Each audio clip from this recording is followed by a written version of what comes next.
नमस्कार दोस्तों। जैसा कि हमने पिछले उसमें आपको बताया था कि संविधान के भाग 1, भाग 2, भाग 3 तक हमने कर लिया था, जिसमें फंडामेंटल राइट्स को बहुत डीपली बताया गया था। अब डीपीएसपी को आप देख लीजिए। देखिए, एक छोटा-सा यहाँ पे याद करना है कि डीपीएसपी में और आपके फंडामेंटल राइट में, यानी कि directive principles of state policy. देखिए, फंडामेंटल राइट्स जो है कंपल्सरी होते हैं, सरकार बाध्य होती है कि उनको दे जनता के लिए। लेकिन ये समृद्ध राज्य के लिए इनका क्या होता है, देखिए डीपीएसपी के लिए कि इसे आयरलैंड से लिया गया है, लेकिन इसका उद्देश्य क्या होता है कि लोक कल्याणकारी राज्य स्थापित करने के लिए, ठीक है। और दूसरा क्या है कि राज्य में सामाजिक और आर्थिक स्थिति को बराबर लाने के लिए राज्य सरकार ऐसा प्रयास करती है, इसीलिए डीपीएसपी इसके अंतर्गत आते हैं। दूसरा, इसको याद करना है कि ये कितने अनुच्छेद तक है, जो देखिए याद करने योग्य है कि पहला तो देख लीजिए कौन से भाग में है, 4 में। दूसरा अनुच्छेद कितने हैं, 36 से 51, और दूसरा आयरलैंड के संविधान से लिया गया। ये मैन याद करने योग्य क्वेश्चन है, ठीक। अब इसमें जो जो याद करने वाला आएगा वो हम आपको बताते रहेंगे, जो अक्सर एग्जाम में क्वेश्चन पूछे जाते हैं। जैसे पहला है, ये तो फिर नॉर्मल है कि राज्य की परिभाषा दी गई है। दूसरा, हम बता ही रहे थे कि ये न्यायालय में परिवर्तनीय नहीं है, मतलब बाध्य योग्य नहीं है। जैसे फंडामेंटल राइट्स के लिए हम हाई कोर्ट, सुप्रीम कोर्ट में जा सकते हैं, बट इसके लिए नहीं आ सकते।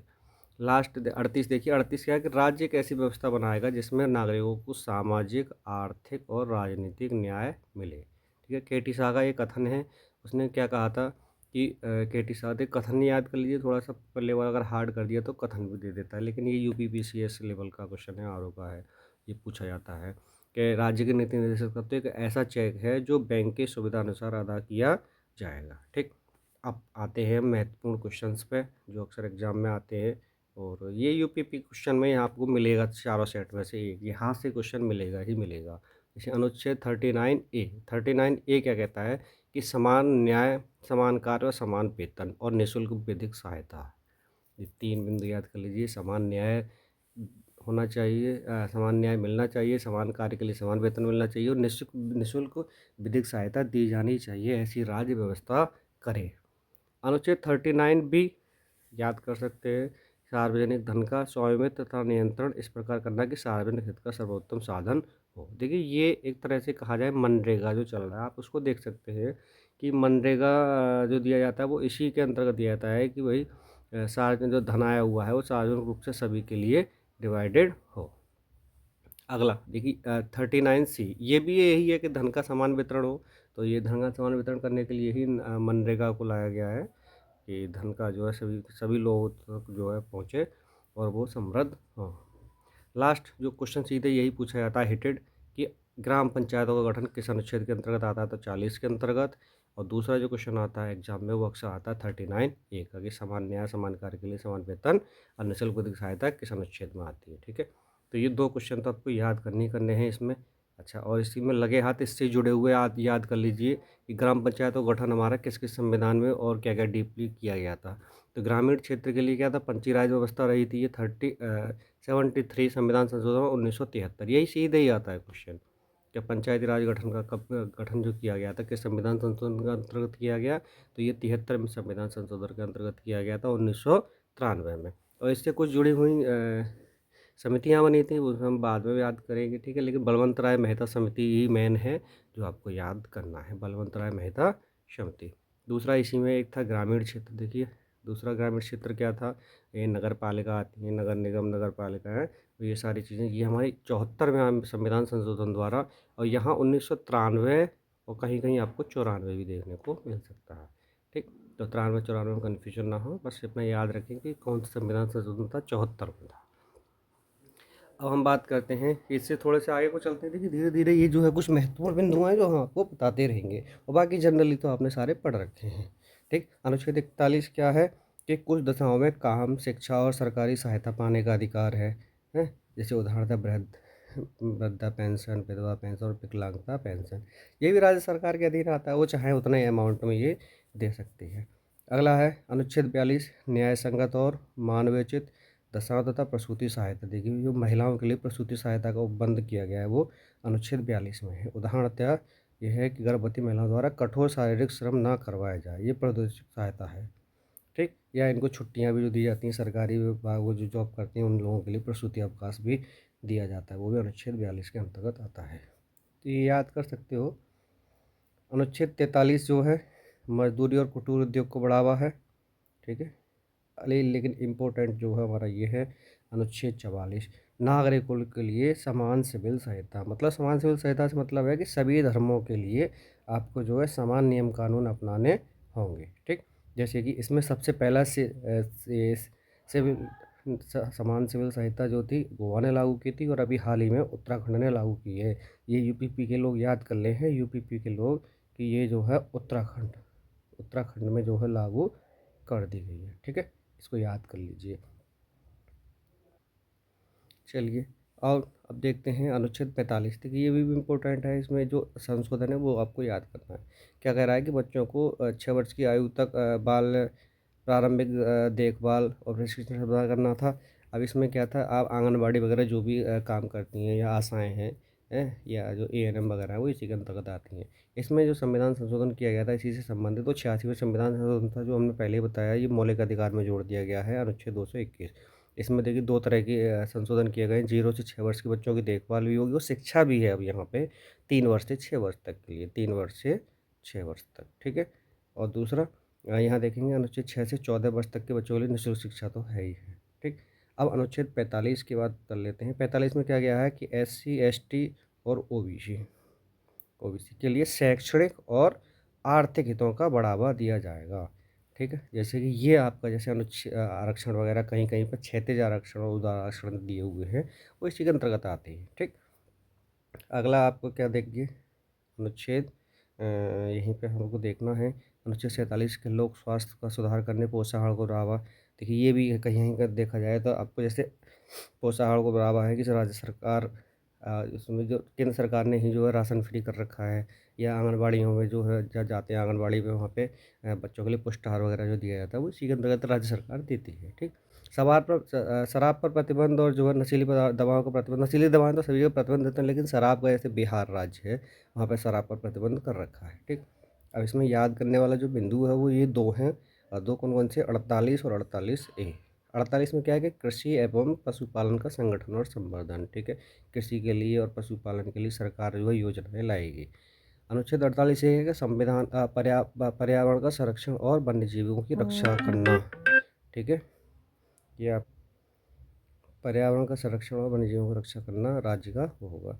देखिए राष्ट्रीय स्मारकों और स्थानों व वस्तुओं का संरक्षण भी जो है राज्य का ही वो है, बनता है, दायित्व बनता है कि इनका जो है सही से वो करे। जैसे अभी योगी जी ने कई जगह कर रखा है।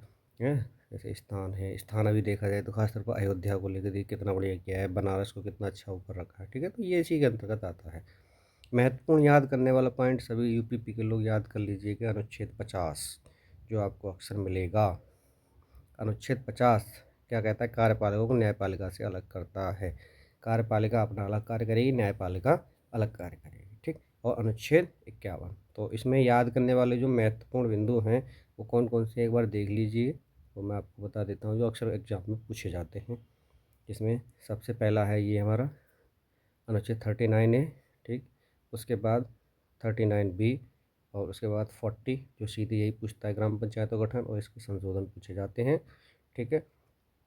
और उसके बाद आप जो याद करेंगे वो है अनुच्छेद 44 सिविल नागरिक संहिता। याद कर लीजिए, इसमें उत्तराखंड और गोवा 2 राज्य हैं, ये संशोधन आपको याद करना है। और उसके नीचे अगर हम आते हैं तो हमारा याद करने वाला एक 48A है। 48A के बाद 49, 50 और 51, ये अनुच्छेद हैं, इनको आप याद कर लीजिए, ठीक है। अनुच्छेद 51 बहुत पूछा जाता है कि अंतर्राष्ट्रीय शांति एवं सुरक्षा की एवं वृद्धि हेतु राज्य प्रयास करेगा, ठीक। अब अगले बिंदु पर हम चलते हैं। महत्वपूर्ण बिंदु है फंडामेंटल ड्यूटीज़। देखिए फंडामेंटल ड्यूटीज़ भी सेम डीपीएसपी की ही तरह है कि इसको भी जो है आप जो है बाध्य योग्य नहीं है, ठीक। ये किस में आया है पहले ही देख लीजिए, अनुच्छेद 51A में या 51 का में, ठीक। इसमें क्या था, मूल संविधान में बिल्कुल नहीं था, ये ध्यान कर लीजिए आप। कभी कभी पूछा जाता है कि मूल संविधान में कौन नहीं है, तो वहीं पे काफ़ी सारे दे दिए जाते हैं। और उसका भाग याद करना सबसे महत्वपूर्ण भाग किस भाग में आता है, तो अनुच्छेद भाग 4A में फंडामेंटल ड्यूटीज, ठीक है। मूल संविधान में नहीं था। 42वां संविधान संशोधन हुआ तब ये 10 थे, तब ये 10 थे। लेकिन एक जो 86वां संविधान संशोधन है जो 21A में डाला गया था, वो भी यहीं पे इसका विवरण दिया गया है। 21A में क्या था, आप लोग कमेंट करके बताइए। ठीक, इसमें याद करना है कि 1976 में इसको लेके आए, किस समिति की सिफारिश हुई थी, तो सरदार स्वर्ण सिंह समिति, सीधे समिति लिखता है, आप समिति याद कर लीजिए, कौन सी समिति थी, स्वर्ण सिंह समिति। मौलिक कर्तव्य को जोड़ा गया था पहले संविधान संशोधन के द्वारा, वैसे भाग 4A में अनुच्छेद 51A में रहत रखा गया है। अच्छा, एक सबसे महत्वपूर्ण बिंदु जो सभी को याद करना है वो क्या है कि 42वें संविधान संशोधन को क्या कहते हैं, लघु संविधान, मिनी कॉन्स्टिट्यूशन, क्योंकि बहुत बड़ा संविधान संशोधन हुआ था, इसीलिए इसको क्या बोल दिया, मिनी कॉन्स्टिट्यूशन कहा था। चलिए, यहाँ तक जो है हमने एक शॉर्ट में आपको जो है फंडामेंटल ड्यूटीज को पढ़ाया। अब हम आगे अगले भागों में हम जो बात करते हैं, जो महत्वपूर्ण बिंदु हैं, जहाँ से हमारा अगला भाग स्टार्ट होता है, वो है संसद। क्या है, संसद। संसद से मतलब है कि संसद में क्या क्या चीज़ें आती हैं, ये ध्यान कर लीजिए। संसद के अंतर्गत लोकसभा, राज्यसभा और राष्ट्रपति, ये आता है क्वेश्चन, आपसे पूछा है कि संसद के भाग हैं या अंग हैं, तो आप ध्यान कर सकते हैं, तीनों आते हैं इसमें, राज्यसभा, लोकसभा और राष्ट्रपति। ठीक, इसी के बारे में हम डिटेल में पढ़ते हैं। तो सबसे पहला भाग 5 जो आता है हमारा, वो संघ आता है। संघ के अंतर्गत 52 से लेके 51 तक, यानी कि जो भी संघ की हैं, जिसमें राज्यसभा, लोकसभा, राष्ट्रपति, तीनों का विवरण जो है इसी के अंतर्गत आ जाएगा। ठीक, तो अब हम देखते हैं। तो सर, राष्ट्रपति से, जो कि भारत का वही पहला नागरिक होता है, उसके बारे में हम बात करेंगे।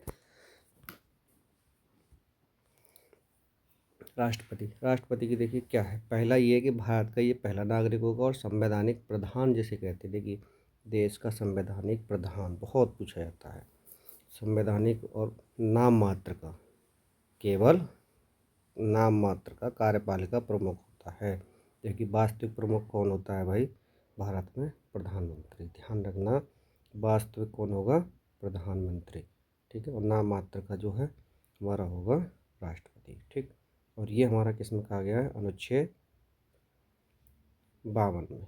अनुच्छेद 52 में तो ये बताए गए हैं। ठीक है, तो अब हम थोड़ा सा आगे देखते जाएं, इन लोगों के बारे में ही पढ़ लेते हैं त्रिस्तरीय रेखाओं से। 52 कहता है भारत का राष्ट्रपति होगा। 53 कहता है कि कार्यपालिका शक्ति। कार्यपालिका शक्ति देखिए राष्ट्रपति में निहित होती है, लेकिन वो कैसी होती है, एक औपचारिक रूप से। और जबकि वास्तविक कार्यपालिका प्रमुख कौन होता है, प्रधानमंत्री। ठीक है, वास्तविक होता है प्रधानमंत्री। चलिए, अब हम थोड़ा सा देख लेते हैं कि राष्ट्रपति किस तरह से निर्वाचित किया जाता है। निर्वाचन इसका वही चुनाव आयोग करेगा, निर्वाचन मंडल होगा, इसमें कौन कौन होंगे ये ध्यान रखना, ये क्वेश्चन बहुत आता है कि निर्वाचन मंडल में राष्ट्रपति के निर्वाचित सदस्य ही होंगे, मनोनीत सदस्य नहीं होंगे। और निर्वाचित कैसे होंगे भाई, वो कि देखिए कहीं कहीं प्रत्यक्ष रूप से, कहीं से अप्रत्यक्ष रूप से भी होते हैं, लेकिन मनोनीत सदस्य नहीं आते हैं। लोकसभा के निर्वाचित सदस्य होंगे, राज्यसभा के निर्वाचित सदस्य होंगे, राज्य और यूटी टेरिटरी। यूटी टेरिटरीज में कौन कौन से आते हैं, दिल्ली और आपका चंडीगढ़। ठीक है, 2 राज्य आते हैं, ये ध्यान करना है, दिल्ली और चंडीगढ़। ठीक, लेकिन विधान परिषद, देखिए यहाँ पे विधान परिषद बैन है, पूरी तरह से विधान परिषद नहीं आ सकती। ठीक, तो ये उपराष्ट्रपति आगे देखते हैं कहाँ पे इनका प्रयोग होना है।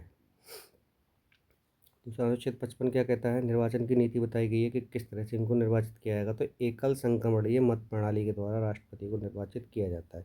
एकल संक्रमणीय मत प्रणाली आप जान सकते हैं कि क्रमवार जो है अपने नेता के लिए चुना जाता है। ठीक है, इसमें ये नहीं है कि सिर्फ एक ही व्यक्ति को वोट डालना है, बाकी सारे लोगों को क्रम से रखना होता है, जो क्रम में सबसे ऊपर होता है उसको जो है नियुक्त किया जाता है।